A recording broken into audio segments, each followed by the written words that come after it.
Can a former president be charged for actions committed during their term in office?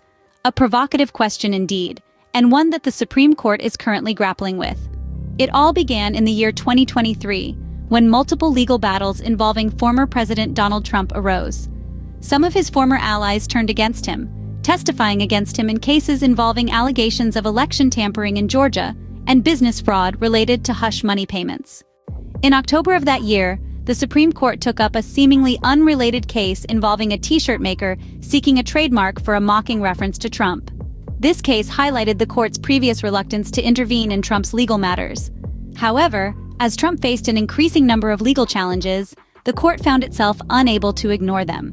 Fast forward to December, the Justice Department asked the Supreme Court to decide if Trump could be indicted for his attempts to overturn the 2020 election. Special counsel Jack Smith led the investigation against Trump and asked the court to determine if a president is immune from prosecution for crimes committed while in office. Trump argued for presidential immunity, but U.S. District Judge Tanya Chutkan rejected this claim. Smith then moved to the Supreme Court to prevent further delays in the case. The trial was scheduled for March 2024, but it remained unclear if the Supreme Court would rule in time. If the court ruled in Trump's favor, the charges against him would be dismissed. The Supreme Court is now considering a petition by Smith to expedite the prosecution of Trump.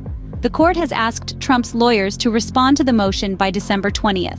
Smith is attempting to bypass the appeals court and have the Supreme Court take up the matter directly.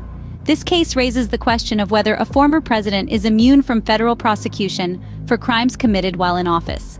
So, in summary, the Supreme Court is currently faced with a critical decision: whether a former president can be prosecuted for actions taken while in office. The decision could have far-reaching implications not just for Trump, but for all future presidents.